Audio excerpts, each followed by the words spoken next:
Bienvenue dans cet épisode de Ta Pause Sexy. Je suis Anne-Elisabeth, ta coach en sexualité, qui dans chaque épisode t'invite à explorer ton intimité au travers de conseils audacieux, mais aussi de récits érotiques et captivants.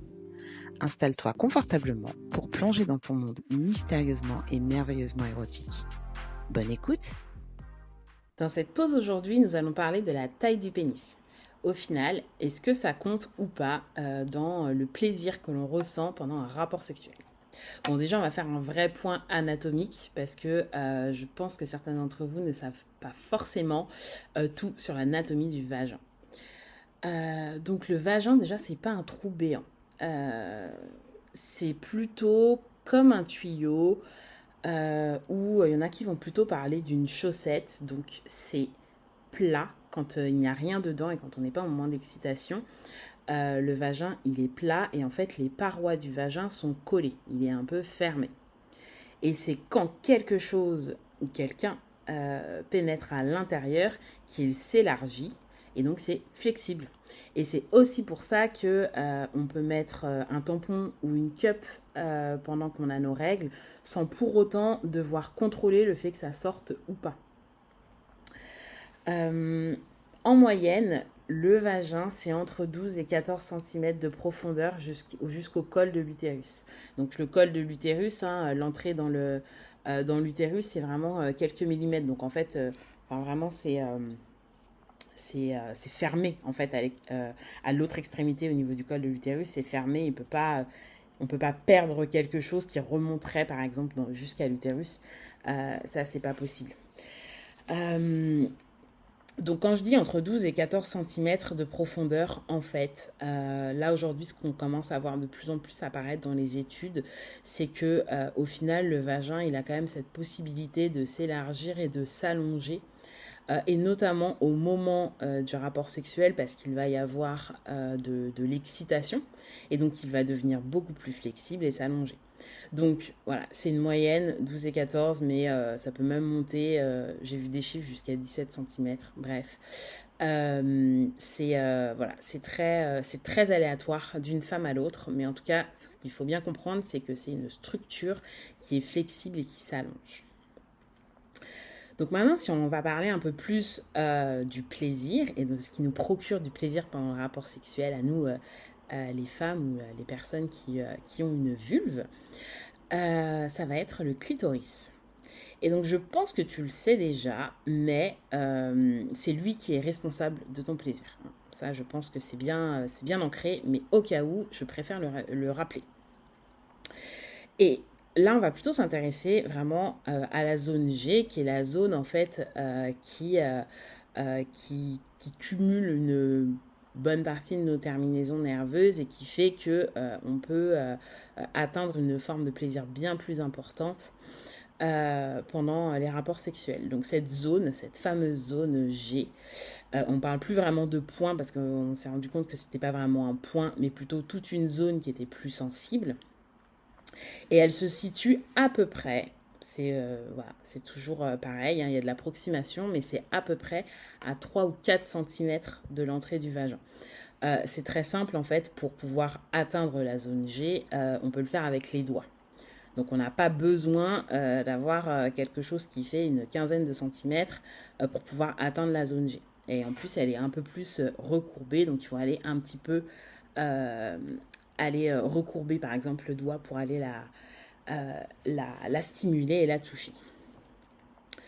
Donc sur la base de ces chiffres, c'est quand même assez facile de comprendre qu'en fait, on n'a pas spécialement besoin d'avoir des mecs qui ont des pénis de 20 cm pour pouvoir kiffer.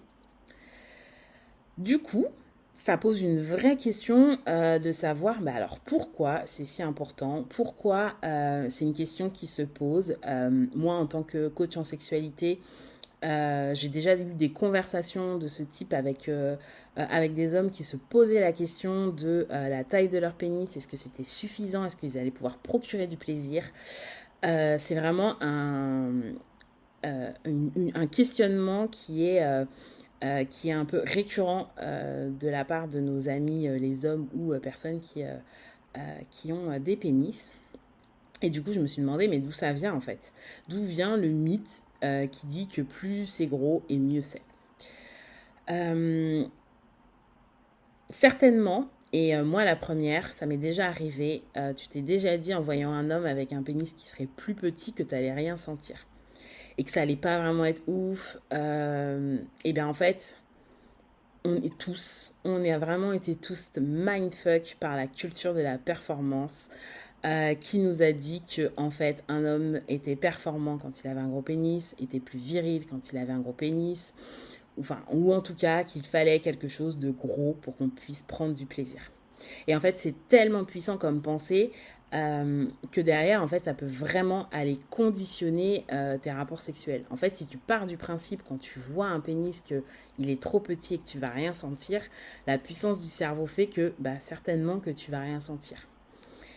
Du coup, comment on fait pour pas rester là-dedans, pour aller au-delà et pour un peu moins se prendre la tête et se mettre de la pression sur le côté performatif du sexe?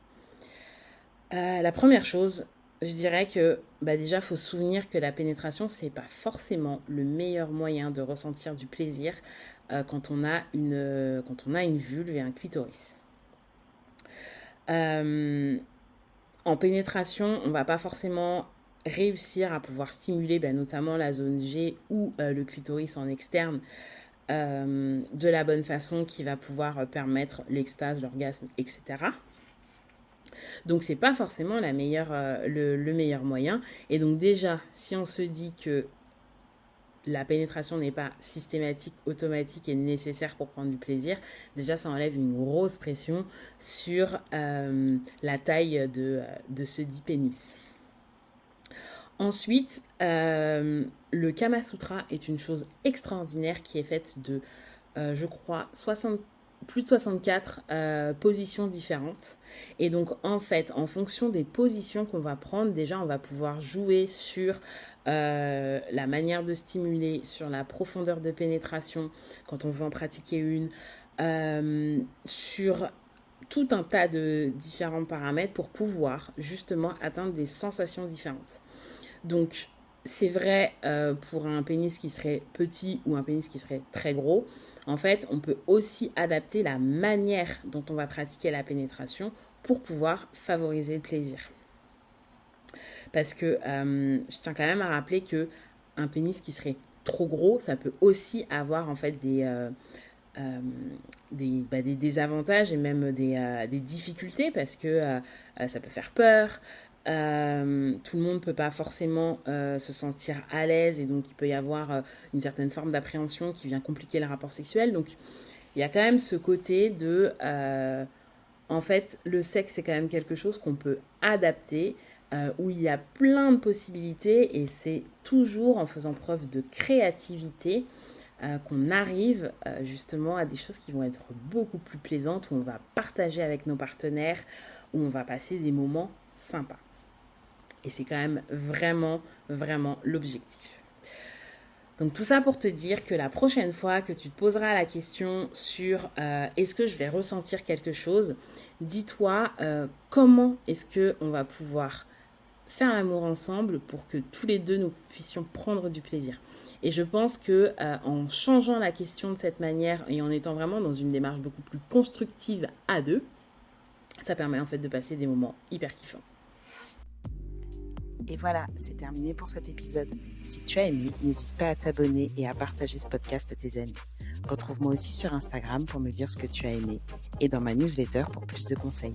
À la semaine prochaine!